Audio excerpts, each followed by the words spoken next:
Marital rape और हिजाब मामले में 2 हाईकोर्ट्स ने अपना जजमेंट किया रिजर्व। गंगूबाई काठियावाड़ी पे रोक लगाने से सुप्रीम कोर्ट ने किया इनकार और नवजोत सिंह सिद्धू की मुसीबतें बढ़ सकती हैं सुप्रीम कोर्ट में। नमस्कार, मैं भद्रा सिन्हा और मैं अपूर्वा मंधानी और हम आपके सामने एक बार फिर कोट अनकोट का ये एपिसोड लेके आए हैं। जैसा कि आप जानते हैं, शो पर हम आपको पिछले हफ्ते हुई बड़ी कोर्ट की खबरों के बारे में बताते हैं।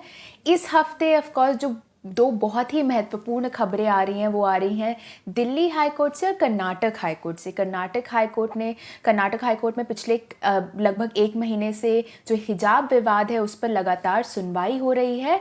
भद्रा ने पिछले हफ्ते इस सुनवाई पे लगातार नज़र रखी। तो भद्रा, आप पिछले हफ्ते हुई सुनवाई के बारे में थोड़ा। हाँ पूर्वा, जैसा पूर्वा आपने बताया, जो ये हाई कोर्ट की बेंच है जो वहाँ के chief justice Rituraj Awasthi head कर रहे थे, उन्होंने फाइनली फ्राइडे को इस पूरे मामले में अपना जजमेंट रिजर्व किया। और ये जो जजमेंट रिजर्व हुआ है ये 11 दिन की लगातार सुनवाई होने के बाद रिजर्व हुआ। इस जजमेंट को रिजर्व करने के पहले जो बेंच थी, उन्होंने पिटिशनर्स को, जो याचिकाकर्ता हैं, और जो स्टेट गवर्नमेंट है वहाँ की, जो कॉलेज है जिसने हिजाब पे रोक लगाने का ऑर्डर इशू किया था, उन सबको बहुत डिटेल में सुना। अब थोड़ा सा बैकग्राउंड के तौर पे बता देती हूँ। जैसा कि आप सब लोग जानते होंगे कि कर्नाटका में दिसंबर के आसपास, पिछले साल दिसंबर के आसपास हिजाब को लेके एक बहुत बड़ा मुद्दा जो है खड़ा हो गया था। और फिर जनवरी में उसमें जो है बहुत एजिटेशन भी शुरू हो गया था। स्टूडेंट्स जो हैं कॉलेजेस के, वो सड़क पे आ गए थे। दरअसल जनवरी में उडुपी के जो एक प्री यूनिवर्सिटी गवर्नमेंट कॉलेज है, उन्होंने एक ऑर्डर इशू किया और उस ऑर्डर के तहत जो वहाँ पे पढ़ने वाली मुस्लिम लड़कियां हैं उनको कहा गया था कि वो हिजाब पहन के क्लासरूम में नहीं बैठ सकती। और उसके बाद फिर फरवरी में जो वहाँ की राज्य सरकार है, उन्होंने भी एक ऑर्डर इशू किया। एक तरीके से वो इस कॉलेज के ऑर्डर को सपोर्ट कर रहा था, डायरेक्टली हिजाब के बारे में कुछ नहीं कह रहा था, मगर हाँ सपोर्ट कर रहा था। तो इसके बाद जो है वहाँ पे बहुत प्रदर्शन शुरू हुए और धीरे धीरे ये जो मुद्दा है ये पूरे भारतवर्ष में फैलता गया। तो इसी दौरान जो है कुछ पिटिशनर्स जो कि स्टूडेंट्स थे उस कॉलेज के, उन्होंने कर्नाटका हाई कोर्ट में याचिका दाखिल करी, जिसमें उन्होंने ये बोला कि हिजाब पहनना उनका एक महत्वपूर्ण धार्मिक अधिकार है, यानी कि एसेंशियल रिलीजियस प्रैक्टिस है, जो हमारे संविधान के अंडर प्रोटेक्ट किया जाता है उसको, आर्टिकल 25 के अंडर। अब इसके जब ये पूरी इसमें बहस शुरू हुई तो बहुत लंबी बहस रखी गई। कुरान में से, हदीत में से जो है वर्सेस कोट किए गए, ये दिखाने के लिए कि किस तरीके से ये एक संवैधानिक इनका अधिकार है। आर्टिकल 25 के अलावा अपूर्वा, जो याचिका करता है, उन्होंने दूसरे आर्टिकल्स के बारे में भी बहस की, यानी कि आर्टिकल 19 जो हमें हक देता है अपने आप को एक्सप्रेस करने का, और आर्टिकल 21 जो हमारे को हक देता है डिग्निटी से रहने का। तो इन सब चीज़ों को जो है उन्होंने कोर्ट के सामने रखा। फिर जो राज्य सरकार है उसने जाहिर है कि इन पिटिशंस के खिलाफ आर्ग्यूमेंट्स किया। राज्य सरकार ने अपनी तरफ से ये बोला कि हिजाब पहनना एसेंशियल रिलीजियस प्रैक्टिस नहीं है। फिर उन्होंने जो है सुप्रीम कोर्ट का एक जजमेंट कोट किया जो सबरीमाला के केस में सुनाया गया था, और बोला कि हिजाब को जो है, जो एक कॉन्स्टिट्यूशनल मोरालिटी का प्रिंसिपल था जो सुप्रीम कोर्ट ने अपने सबरीमाला जजमेंट में ले डाउन किया था, उस बेसिस पे इस पूरे मुद्दे को टेस्ट करना चाहिए। और हिजाब वेयरिंग एक बहुत रिग्रेसिव प्रैक्टिस है, स्टेट का ये कहना था। कॉलेज ने भी अपनी दलीलें कोर्ट के सामने रखी। कॉलेज के मुताबिक जो है ये रिस्ट्रिक्शन हिजाब पे बहुत ही मतलब कि बिल्कुल ठीक है, इसमें कोई संवैधानिक बात नहीं है। क्योंकि जो प्री यूनिवर्सिटी कॉलेज है दरअसल वो एक तरीके से स्कूल ही माना जाता है, और उनका ये कहना था कि स्कूल में यूनिफॉर्म होना बहुत ज़रूरी है ताकि समानता रहे सारे बच्चों में। और फिर उसके बाद जो कॉलेज की जो कमिटी थी जिन्होंने दरअसल ये रूल बनाया था, उन्होंने भी लगभग वो ही बात करी। तो 11 दिन तक जो है इसमें लगातार सुनवाई हुई। पूर्वा, फाइनली फ्राइडे को जो है इस मामले में जजमेंट रिजर्व हुआ है। एक बात ही कहना चाहूंगी कि 11 फरवरी को कोर्ट ने एक इंटरिम आदेश दिया था, जिसमें उन्होंने ये कहा था कि जो स्कूल, स्पेशली वो स्कूल जहां पे यूनिफॉर्म प्रिस्क्राइब हो चुका है, इन स्कूल में कोई भी बच्चा जो है किसी भी धार्मिक कपड़ा पहन के, किसी भी तरीके का धार्मिक कपड़ा पहन के स्कूल नहीं जाएगा। तो वो ऑर्डर जो है वो अभी लागू है और वो ऑर्डर तब तक लागू रहेगा जब तक हाईकोर्ट अब तक इस पूरे मामले में पूर्ण रूप से एक जजमेंट नहीं देता। बिल्कुल भद्रा, इस मामले को इतना आसानी से समझाने के लिए आपका बहुत बहुत धन्यवाद। अब हर दिन भद्रा ने पिछले हफ्ते हर दिन इस पर एक आर्टिकल भी लिखा है, जब इस पर सुनवाई होती है उसके बारे में बात करते हुए, तो उन आर्टिकल्स की लिंक जो है वो मैं डिस्क्रिप्शन में ऐड कर दूंगी। अब जैसे कि मैंने आपको इस एपिसोड की स्टार्टिंग में बताया कि 2 ऐसे मामले हैं जहाँ पे कोर्ट्स ने जो जजमेंट है वो रिजर्व किए। एक कर्नाटक हाई कोर्ट था और एक Delhi high court. Judgement reserve करने का मतलब यही है कि अब कोर्ट ने जो आर्ग्यूमेंट्स है, दलीलें हैं, वो हर पक्ष की दलील कोर्ट ने सुन ली है और अब जो कोर्ट है अगला इस पे यही स्टेप होगा कि कोर्ट अपना जजमेंट इस पे सुनाएगा, फाइनल आदेश देगा। कब देगा उसका तो वो तो अभी तक नहीं पता हमें, लेकिन फिलहाल कोर्ट ने अब ये कह दिया है कि हमने सभी पक्षों की बातें सुन ली हैं। अब दिल्ली हाई कोर्ट में भी मैरिटल रेप का मामला जो है वो काफ़ी समय से चल रहा है। इनफैक्ट इसमें जो याचिकाएं दर्ज हुई थी ये हुई थी 2015 में।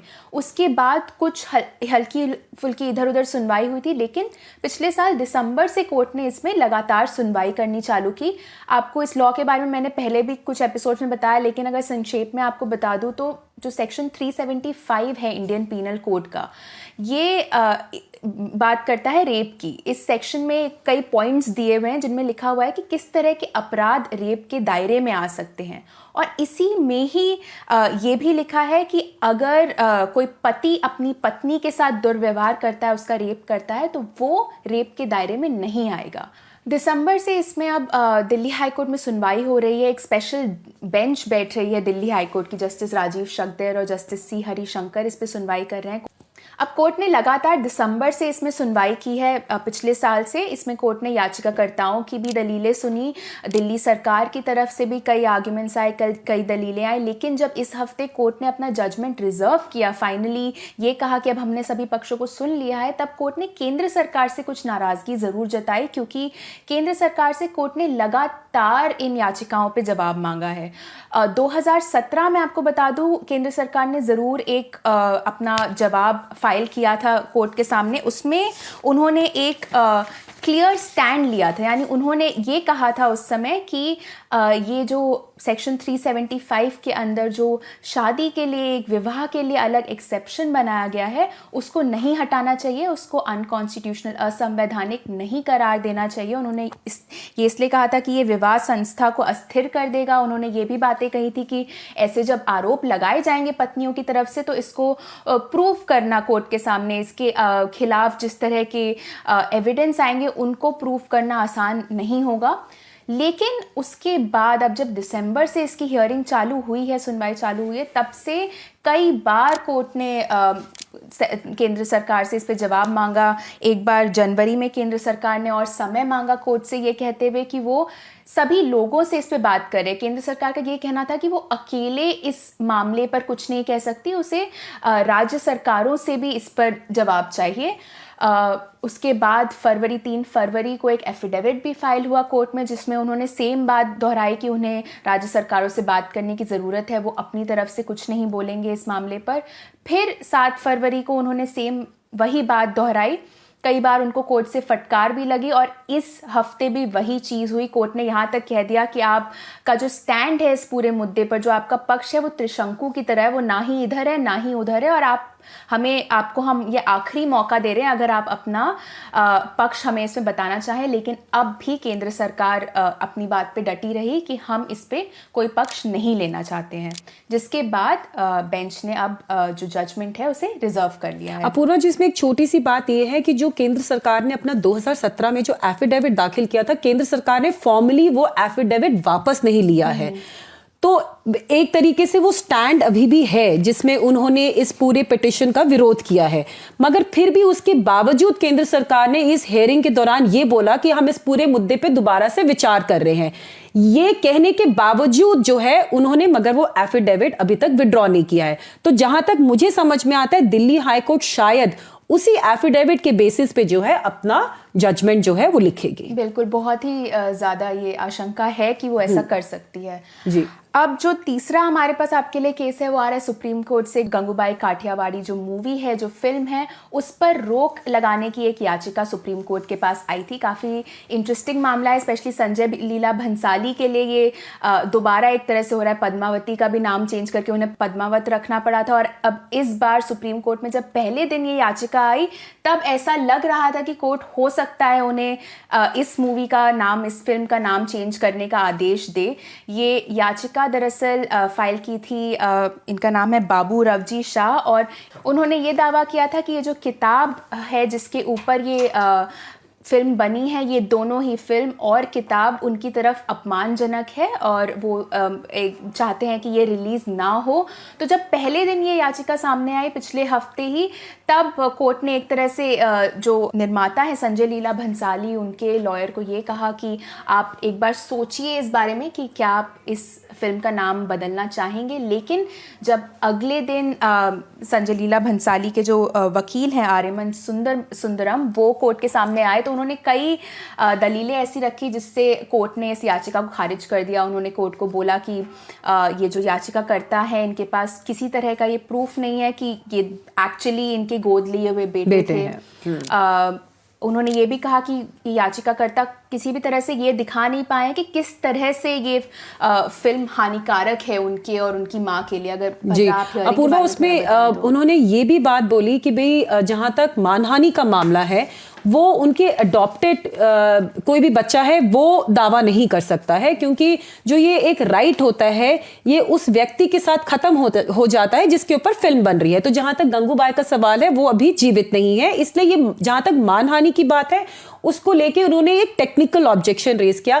उसके साथ साथ जैसा आपने बताया, उन्होंने ये बोला कि ये शाह जो है ये प्रूव नहीं कर पाए कि ये वाकई में गंगूबाई के अडॉप्टेड बेटे हैं। तो इस बात को जो है सुप्रीम कोर्ट ने एक तरीके से माना।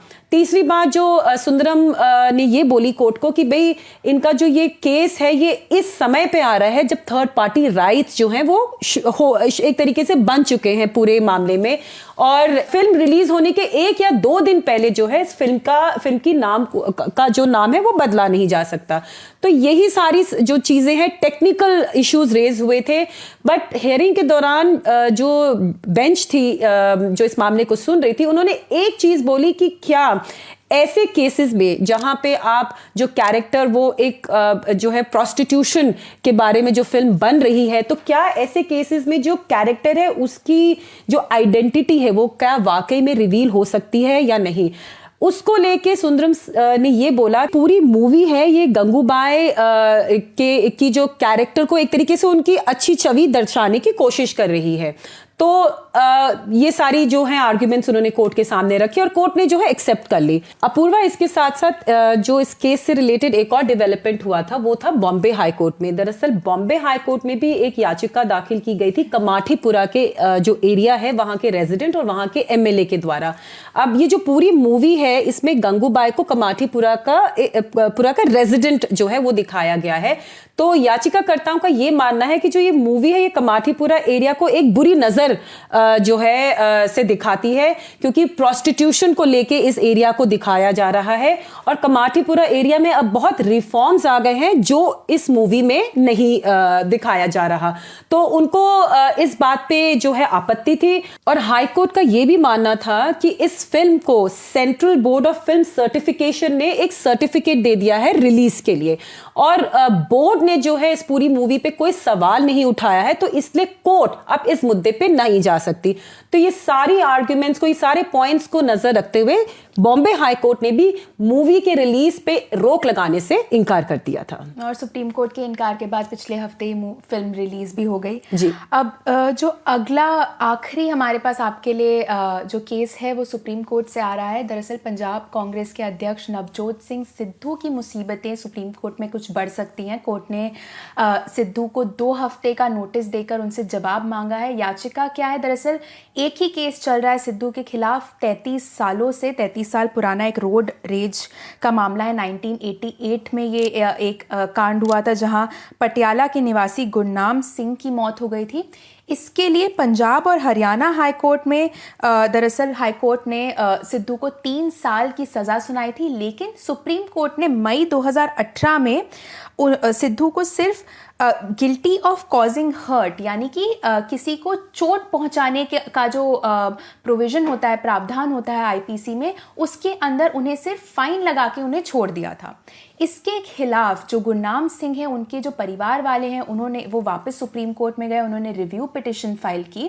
रिव्यू पिटिशन आपको संक्षेप में फिर बता दूं तो सिर्फ जो जजमेंट था सुप्रीम कोर्ट का, उस समय वो सिर्फ कोर्ट से ये कहने गए थे कि इसमें जो कोर्ट ने सिर्फ फाइन लगाकर सिद्धू को छोड़ दिया था, ऐसा नहीं होना चाहिए था, उन्हें जेल की सज़ा भी होनी चाहिए थी। लेकिन अब उनके परिवार वालों ने सुप्रीम कोर्ट में ये गुहार लगाई है कि सिर्फ चोट पहुंचाने के प्रावधान के अंदर ही नहीं, एक और गंभीर अपराध में उन्हें सज़ा मिलनी चाहिए, और इसी मामले में अब सुप्रीम कोर्ट ने सिद्धू से 2 हफ्ते में जवाब मांगा है। ये एक बहुत ही तकनीकी ग्राउंड जो है वो रेस किया गया पूरे मामले में।